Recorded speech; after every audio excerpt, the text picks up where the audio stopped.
Within mountain biking, North Shore refers to some man-made trail obstacles and features that have become famous the world over. But originally they came from the North Shore of Vancouver and were used for getting over rocky or boggy pieces of trail that weren't rideable. But now they've become trail features in their own right.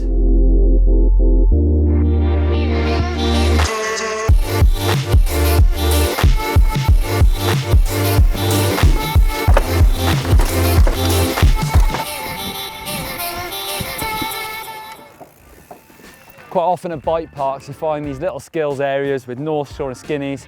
You can try them out, practice them before you hit the trails. On these skinny uphill sections I'm going to keep pedalling, but I'm using my knees side to side over the bike to keep balance, but also a little bit of brake here and there. Skinnies are a tough obstacle and they can pop up anywhere on the trail. Sometimes to get across a gap, other times just to spice up the trail a little bit. As the name suggests, they're really narrow and they can be really intimidating. Think about riding as smoothly as possible, obviously trying to stay right in the middle if you can, and keep your head up to look for the end of it. You will sometimes have to pedal across them. Again, try and stay really smooth. I find sometimes seated pedaling will make it a little bit easier. North Shore berms and corners can be really intimidating. Because of the turning circle of your bike, you actually need to get your front wheel quite close to the edge of the corner so that your rear wheel doesn't fall off the inside. That's especially scary on corners like this where there's a big drop on the outside of the turn. Okay, so I'll admit rocks aren't man-made obstacles, but you're sure to find these in the same areas you find pieces of North Shore trail. And they do come from nice, manageable, smooth run-outs like this to really massive rock mountains.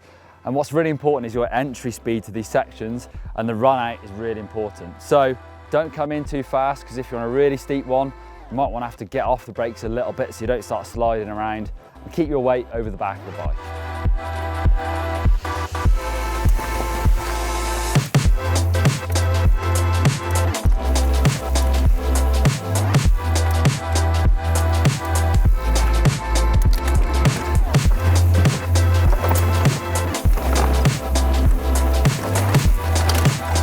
Like other North Shore obstacles, step-ups can actually get pretty darn big. However, the nice thing about them is you can see the landing from the takeoff, unlike most other jumps. And quite often, step-ups are actually leading into another obstacle. In this case, it's a step-up into drop-off. So judging your speed is really important.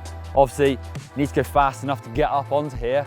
However, if you go too fast, you might get really close to landing right on top of that drop-off.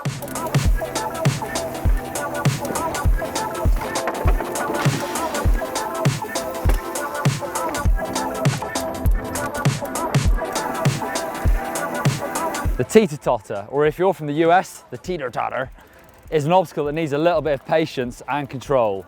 You need to ride on, get just past the pivot point and actually stop. Wait for it to seesaw and away you go. You can't ride these fast.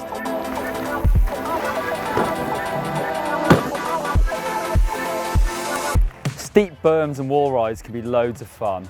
Think about using speed as your friend. Attack the berms with the intention and aim to get nice and high and onto its structure. This feels scary, but once you have the height in the berm, you have the control of the situation. Think about hitting a wall ride quite fast. It's much easier to lose a little bit of speed on the wall than go in too slow and risk sliding off it. So there you go, that is North Shore explained.